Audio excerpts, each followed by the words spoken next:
Hello YouTube family, મજામાં ને? તો ગાઈઝ ફરીવાર આપણે આવી ગયા છીએ બ્રાન્ડ ન્યૂ બ્લોગમાં. અને આપ જો આપણો પોપૈયો કેદુનો હું નહોતો ને, દર્શકભાઈના ઘરે ગયો તો મામાને ઘરે. એટલે આમ જો પોપૈયો હાવ થઈ ગયો. એ તો પાણી પાછું ગરમી જેટલી એટલે એવું પોપૈયો એવું. બાકી તો ફેમિલી તમને ખબર છે યુટ્યુબ ક્વિટ કર્યું હતું, પાછું આપણે કમ્બેક કરી નાખ્યું.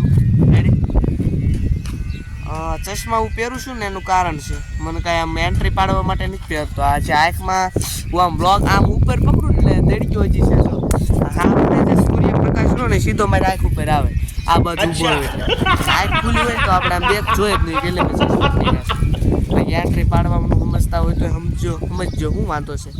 લાઈફ છે યાર, મોજમાં રહેવાય, સારા કપડાં પહેરાય રેડી, અને સારી રીતે રહેવાય, ખોટા પૈસા ન ખર્ચ કરાય, એ વાત 100%ની છે. મને એટલો બહુ કાંઈ શોખ નથી.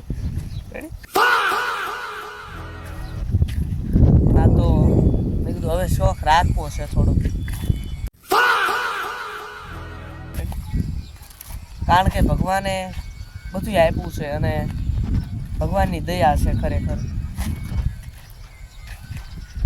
કારણ કે આપણે એમ સમજતા હોય કે મોટા બંગલાવાળા હોય, આપણે ક્યારે બંગલો થાય છે, પણ આપણે એવું ન વિચારીએ કે જે લોકો સડક પર સૂતા હોય, આખું એનું જીવન જ સડક ઉપર હોય, એવું ન આપણે વિચારીએ. અને બધે એને પોતપોતાનો રોટલો મળી જ જતો હોય, ગરીબોને કદાચ એનો મળી જ જતો હોય, કોઈ ગરીબ નથી, કોઈ અમીર નથી.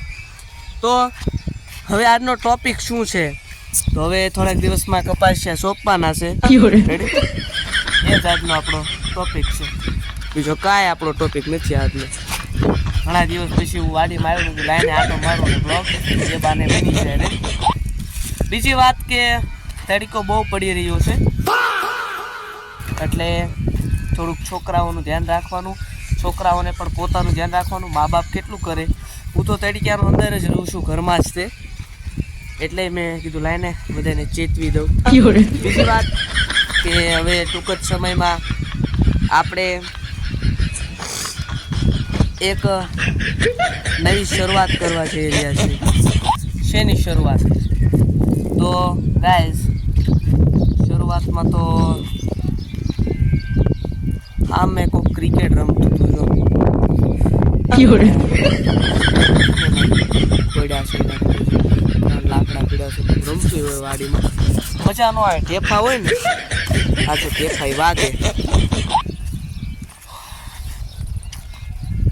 અને હવે તો આમ બધા ભાઈબંધ હોય નથી, બધા હું અહીંયા આવ્યો એટલે એ બધા પોતપોતાના વેકેશનમાં ગયેલા છે, નકરે બ્લોગ બનાવે બધા સાથે. કાંઈ વાંધો નહીં, હું ઘરે ને ઘરે જ રહું છું. નમથાય હવે 10મું ચાલુ થવાનું છે, 10માની પણ તૈયારી ફૂલ રાખવાની છે મારે દર્શકભાઈને. તો ગાઈઝ બસ આટલું જ તમને કહેવાનું હતું. અને થોડુંક કે હવે તમારે બ્લોગ આવશે, રેડી કીધું ન બોલ્યો નથી ને એટલે ઓકે. ફરી મળશું નવા બ્લોગમાં, ત્યાં સુધી જોતા રહો DNP બ્લોગ્સ. Bye bye.